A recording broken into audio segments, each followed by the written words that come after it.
Halo, selamat datang di Ekonom Pemalas. Terima kasih sudah mendengarkan sampai episode 100. Sebenarnya episodenya mungkin 200-an lebih, cuman ini yang benar-benar menggunakan format yang sesuai yang gue mau, dimana non interrupted, dan gue ngerasa bahwa ramblingnya nggak terlalu parah banget lah. Jadi masih ada satu kunci konsisten dimana gue bisa ngobrol sesuatu yang benar-benar tematik lah istilahnya kayak gitu. Tapi untuk kali ini gue mau bahas tentang productivity sometimes doesn't look like a business. Jadi kita selalu beranggapan bahwa yang namanya productivity itu kalau misalkan ngelihat orangnya tuh bener-bener kayak ya repot lah, sudah mengerjakan sesuatu, sedang mengejar KPI, sedang uh, apa ya, intinya kayak ya diantara itu benar-benar kayak sibuk banget lah, sibuk sekali sehingga ngerasa bahwa dirinya sudah produktif. Tapi di pasar modal, Charlie Munger berkata bahwa jangan menginterupsi dengan yang namanya compounding. Jadi compounding itu menurut gua kalau bisa dari kalimatnya itu kayak pressure cooker. Dimana pressure cooker itu kalau misalkan lo pernah ngeliat atau lo pernah make, tentu aja gue biasanya make untuk masak bandeng lah istilahnya gitu kan. Dimana kalau misalkan makanan sudah masuk, pressure cookernya udah dinyalain, air udah masuk dan segala macam, yang tinggal lo lakukan adalah menunggu. Kalau misalkan lo menginterupsi namanya compounding effect tersebut, tentu saja hasilnya nggak akan sebagus yang lo inginkan. Itu yang pertama tentu aja. Kedua, waktunya akan jauh lebih lama dibanding apa yang lo lakukan. Gue belajar hal ini mungkin kurang lebih di 3 tahun terakhir ya, dimana gue benar-benar menginterupsi dengan apa yang compounding effect gue kerjakan. Jadi gue ngerasa bahwa kayaknya bisa lebih cepet deh. Gimana caranya lebih cepet?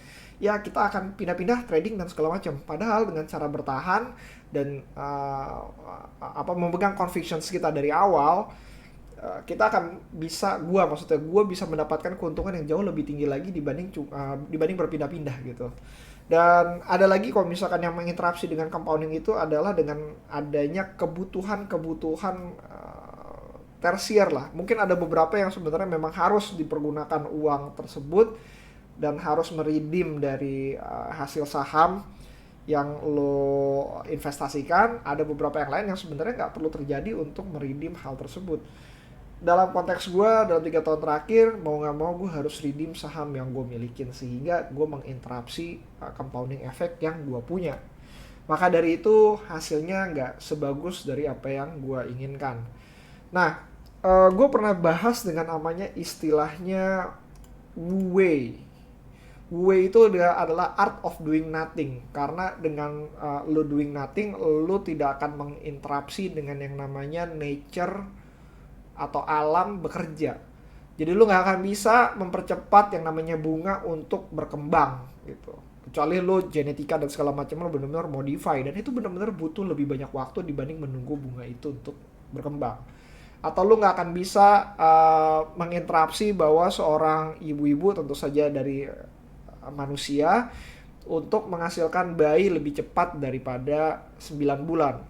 Buffett pernah berkata bahwa lu nggak akan bisa membuat seorang ibu-ibu menjadi hamil per bulan, 9 ibu-ibu menjadi hamil 1 bulan sekali.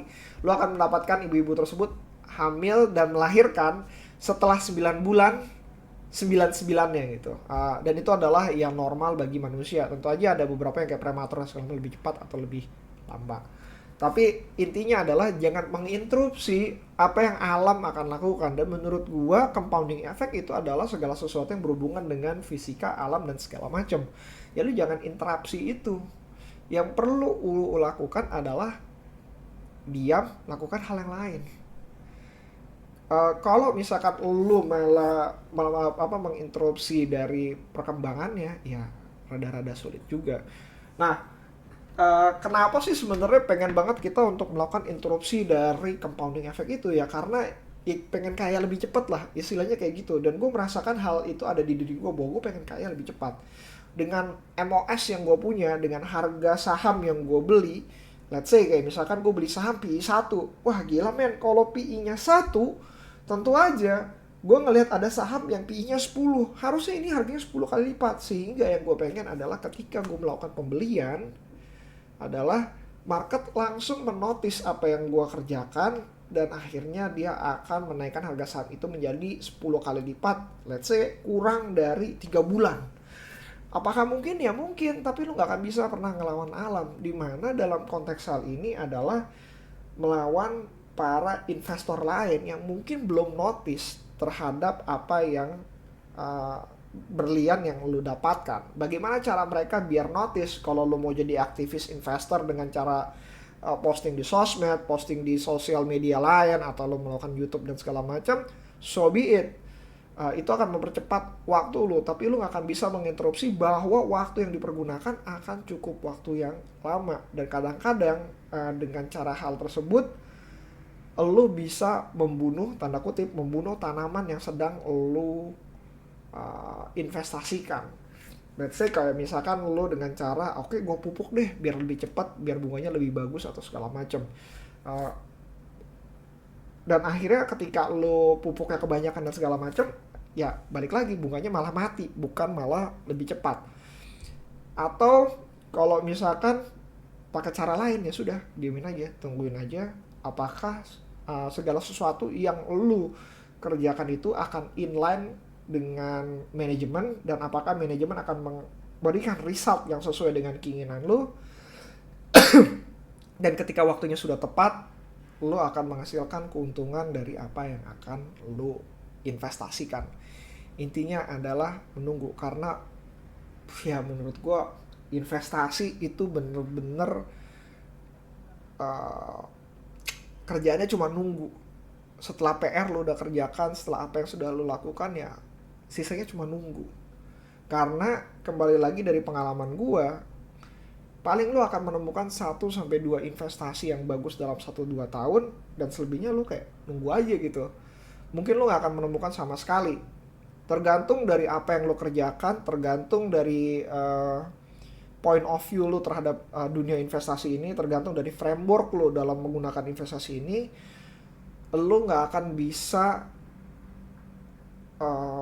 mempercepat proses yang sedang lo lakukan dengan cara apapun. Sedikit update, gue kemarin pernah ngobrol sama investor kawakan, di mana waktu itu dia pegang Bumi Resources dan segala macem.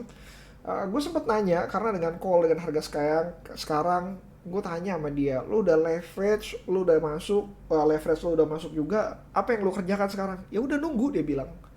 Gue nggak bisa ngapa-ngapain lagi. Apakah gue melepas leverage gue? Enggak, karena leverage gue yang dikerjakan dia adalah nggak seburuk itu juga gitu. Leverage-nya masih bagus gitu. Yang dia bisa kerjakan adalah menunggu bahwa dia tidak over leverage ketika harganya benar-benar sedang turun. Nah, kenapa dia bilang ya momennya belum sesuai, momennya belum ada, momennya belum tiba. Di mana laporan keuangan Q4 belum keluar dan Q1 juga belum keluar, di mana momen tersebut adalah moment of truth dari apa yang dia pikirkan, dia kerjakan akan menjadi sebuah kenyataan. Kalau misalkan momen tersebut tidak sesuai dengan kenyataan, ya sudah, intinya lepasin aja, it's okay. It's not a problem ketika momen tersebut tidak sampai juga, tidak sesuai dengan keinginan lo, ya sudah, tinggal dilepas, tinggal cari investasi yang lain. Apakah keuntungannya akan maksimal? Tentu saja tidak, tapi jauh lebih baik kalau misalkan ketika menunggu momen tersebut dan lo mendapatkan keuntungan yang cukup, dibandingkan lo terburu-buru untuk ngambil keputusan padahal momen tersebut belum pernah datang sama sekali. Dan disinilah dalam waktu sampai momen tersebut tiba, lo diuji untuk bersabar. Dan kenapa dengan teknik yang tepat, dengan cara yang benar, dan kemampuan yang mumpuni, maksud gue dalam artian ya nggak buruk-buruk amat, rata-rata lah gitu, lo bisa menghadapi apa yang akan lo hadapi saat ini, dan mendapatkan result yang cukup baik dari hasil investasi lo. In the end, time will tell. Waktu akan membuktikan apakah lo benar ataupun salah. Dan kembali lagi, kalau untuk gue, Even kalau misalkan gue salah, gue akan menjadikan ini sebuah podcast dan akan gue beritahu kenapa gue salah dan apa yang gue pelajari. Dan kalaupun gue benar, kembali lagi gue akan jadikan ini juga podcast. Gue akan berbagi dengan kalian kenapa gue benar dan apa yang gue pelajarin juga.